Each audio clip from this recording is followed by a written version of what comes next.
Okay, actually this topic is very interesting, especially for those who are in the government agency, no? The policy innovation and entrepreneurial governance, no? Policy innovation is about doing things differently. Again, doing things differently to solve public problems more effectively. It challenges the status quo and pushes governments to find fresh, forward-thinking solution instead of relying solely on outdated system. Let's say, for example, the no-contact apprehension policy in the Philippines introduced technology-based traffic monitoring to reduce human error and corruption in road enforcement. Though it sparked debates, no, it showed how policies could evolve with the use of digital tools to improve public service delivery.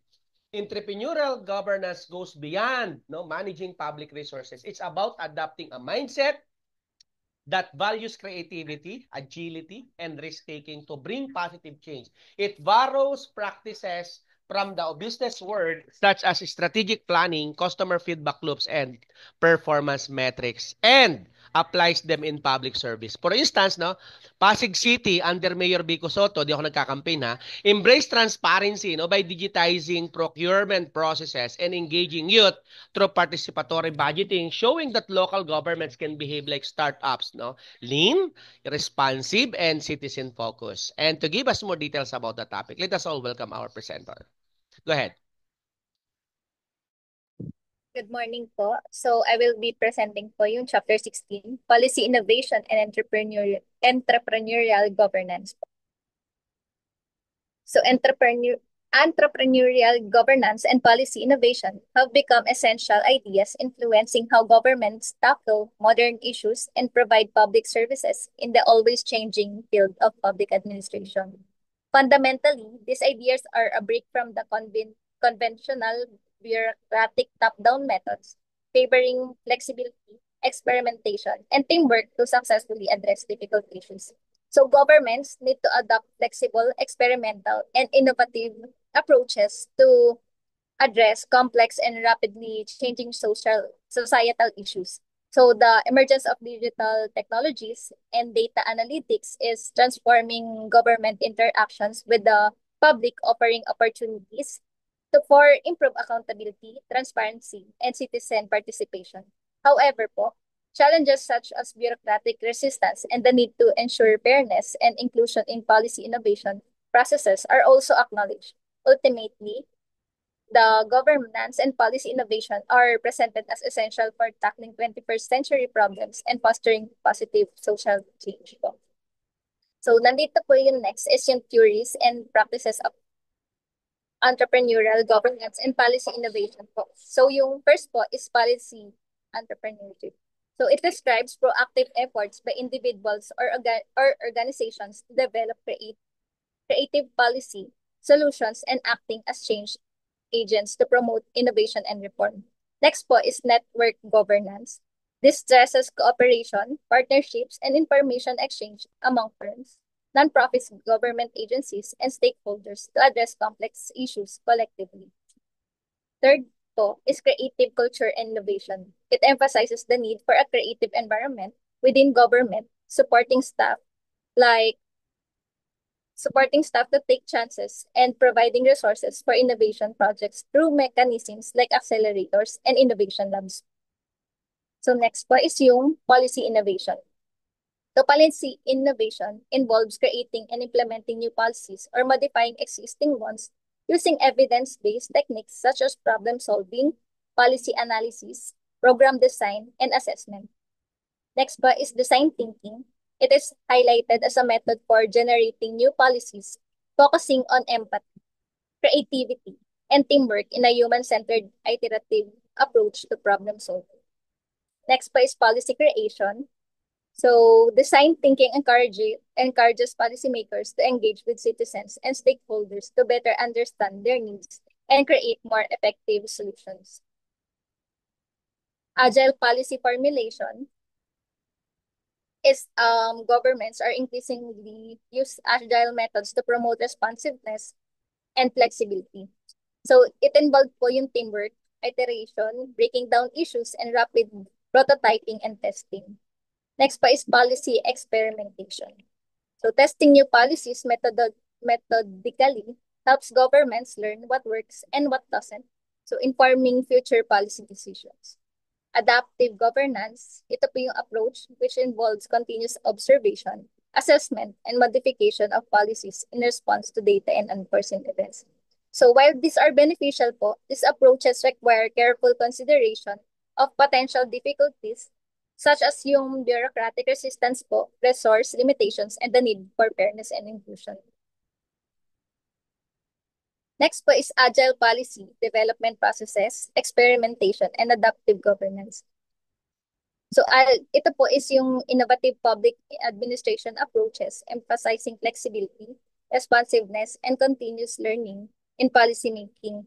Yung concepts po na to have become prominent as governments aim to address complex and dynamic challenges more effectively, drawing inspiration from agile project management. Ano nga po ba yung mga to?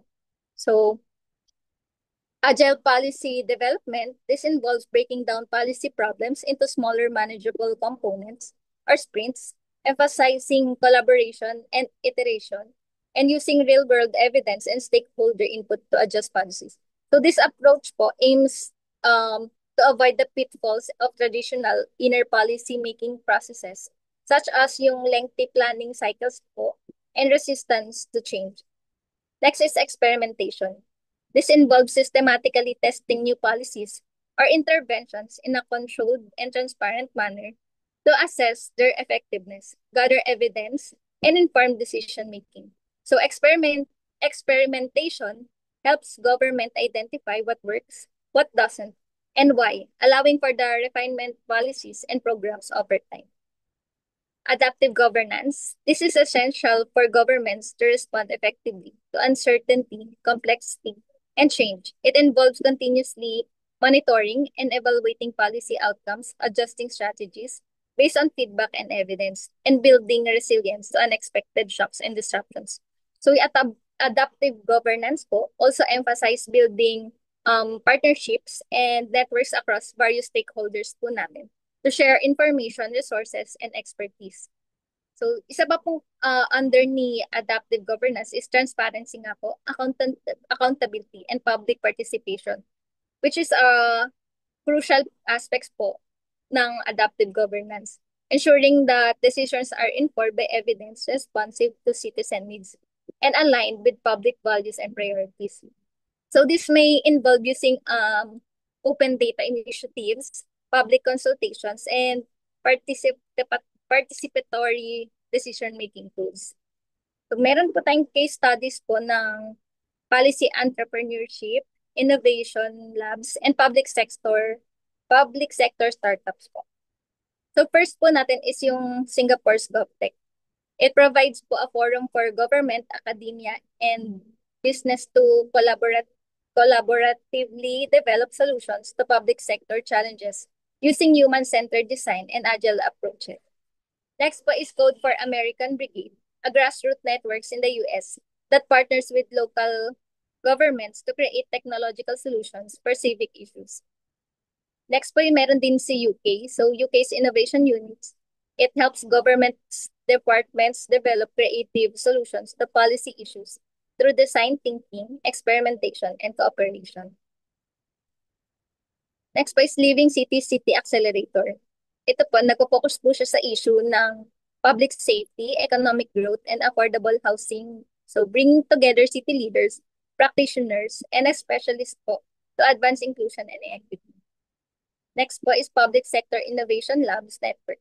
So, facilitated by the OECD po. It connects government innovation labs worldwide to collaborate on shared issues and exchange knowledge.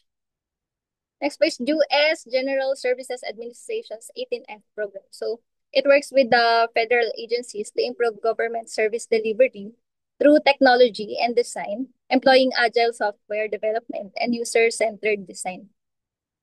Next po is OGP, or yung Open Government Partnership. This is a multinational effort that brings together governments and civil society organizations. Its goals are to promote citizen participation, accountability, and openness with public service. So member countries po commit to action plans through OGP platform, which include reforms like public consultations, participatory budgeting, and open data projects. So the OGP aims to foster cooperation between yung mga governments and civil society to strengthen democracy and bringing about positive change. Next is BIT or Behavioral Insights Team, also known as the Nudge Unit. So the UK's BIT uses behavioral science to improve public services and policy making. So by applying knowledge from neuroscience, economics, and the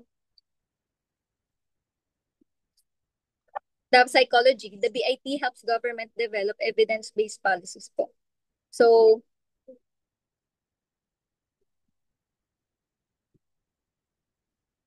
based policies po. So these initiatives po demonstrate different approaches to fostering innovation within the public sector.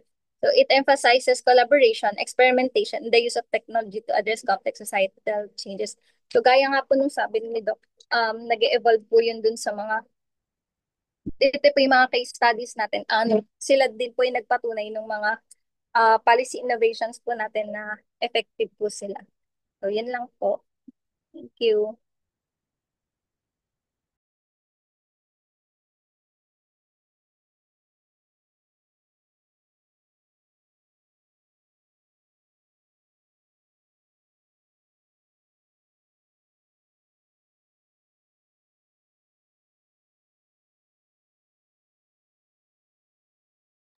Okay, so